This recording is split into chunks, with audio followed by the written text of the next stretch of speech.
An Inhabitant of Carcosa by Ambrose Bierce. Read by Billy Dixon. For there be divers sorts of death, some wherein the body remaineth, and in some it vanisheth quite away with the spirit. This commonly occurreth only in solitude, such is God's will, and none seeing the end, we say the man is lost, or gone on a long journey, which indeed he hath. But sometimes it hath happened in sight of many, as abundant testimony showeth. In one kind of death the spirit also dieth, and this it hath been known to do while yet the body was in vigor for many years. Sometimes, as is veritably attested, it dieth with the body, but after a season is raised up again in that place where the body did decay. Pondering these words of Holly, whom God rest, and questioning their full meaning, as one who, having an intimation, yet doubts if there be not something behind other than that which he has discerned, I noted not whither I had strayed until a sudden chill wind striking my face revived in me a sense of my surroundings. I observed with astonishment that everything seemed unfamiliar.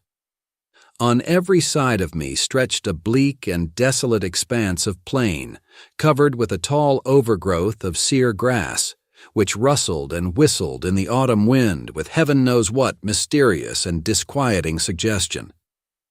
Protruded at long intervals above it stood strangely shaped and somber-colored rocks, which seemed to have an understanding with one another and to exchange looks of uncomfortable significance, as if they had reared their heads to watch the issue of some foreseen event. A few blasted trees here and there appeared as leaders in this malevolent conspiracy of silent expectation. The day, I thought, must be far advanced, though the sun was invisible, and although sensible that the air was raw and chill, my consciousness of that fact was rather mental than physical. I had no feeling of discomfort. Over all the dismal landscape a canopy of low, lead-colored clouds hung like a visible curse. In all this there were a menace and a portent, a hint of evil, an intimation of doom. Bird, beast, or insect there was none. The wind sighed in the bare branches of the dead trees, and the gray grass bent to whisper its dread secret to the earth. But no other sound nor motion broke the awful repose of that dismal place. I observed in the herbage a number of weather-worn stones, evidently shaped with tools. They were broken, covered with moss, and half sunken in the earth. Some lay prostrate, some leaned at various angles, none was vertical. They were obviously headstones of graves, though the graves themselves no longer existed as either mounds or depressions. The years had leveled all. Scattered here and there, more massive blocks showed where some pompous tomb or ambitious monument had once flung its feeble defiance at oblivion. So old seemed these relics, these vestiges of vanity and memorials of affection and piety, so battered and worn and stained, so neglected, deserted, forgotten the place, that I could not help thinking myself the discoverer of the burial ground of a prehistoric race of men whose very name was long extinct. Filled with these reflections, I was for some time heedless of the sequence of my own experiences, but soon I thought, how came I hither? A moment's reflection seemed to make this all clear and explain at the same time, though in a disquieting way, the singular character with which my fancy had invested all that I saw or heard. I was ill. I remembered now that I had been prostrated by a sudden fever, and that my family had told me that in my periods of delirium I had constantly cried out for liberty and air, and had been held in bed to prevent my escape out of doors. Now I had eluded the vigilance of my attendants and had wandered hither to where? I could not conjecture. Clearly I was at a considerable distance from the city where I dwelt, the ancient and famous city of Carcosa. No signs of human life were anywhere visible nor audible. No rising smoke, no watchdogs' bark, no lowing of cattle, no shouts of children at play. Nothing but that dismal burial place with its air of mystery and dread due to my own disordered brain. Was I not becoming again delirious, there beyond human aid? Was it not indeed all an illusion of my madness? I called aloud the names of my wives and sons, reached out my hands in search of theirs, even as I walked among the crumbling stones and in the withered grass. A noise behind me caused me to turn about. A wild animal, a lynx, was approaching. The thought came to me, if I break down here in the desert, if the fever return and I fail, this beast will be at my throat. I sprang toward it, shouting. It trotted tranquilly by within a hand's breadth of me and disappeared behind a rock. A moment later, a man's head appeared to rise out of the ground a short distance away. He was ascending the farther slope of a low hill whose crest was hardly to be distinguished from the general level. His whole figure soon came into view against the background of gray cloud. He was half naked, half clad in skins. His hair was unkempt, his beard long and ragged. In one hand he carried a bow and arrow. The other held a blazing torch with a long trail of black smoke.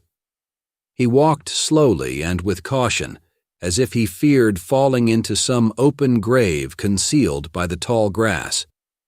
This strange apparition surprised but did not alarm, and taking such a course as to intercept him, I met him almost face to face, accosting him with the familiar salutation, "God keep you."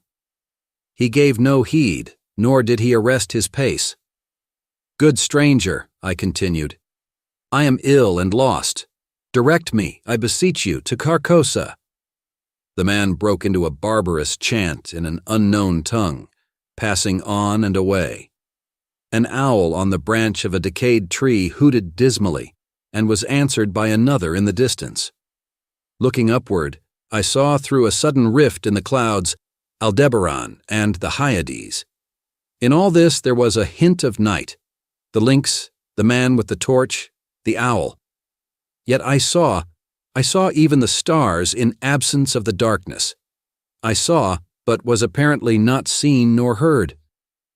Under what awful spell did I exist? I seated myself at the root of a great tree, seriously to consider what it were best to do. That I was mad I could no longer doubt, yet recognized a ground of doubt in the conviction. Of fever, I had no trace. I had, withal, a sense of exhilaration and vigor altogether unknown to me, a feeling of mental and physical exaltation. My senses seemed all alert. I could feel the air as a ponderous substance. I could hear the silence. A great root of the giant tree against whose trunk I leaned as I sat held enclosed in its grasp a slab of stone, a part of which protruded into a recess formed by another root. The stone was thus partly protected from the weather, though greatly decomposed. Its edges were worn round, its corners eaten away, its surface deeply furrowed and scaled. Glittering particles of mica were visible in the earth about it, vestiges of its decomposition.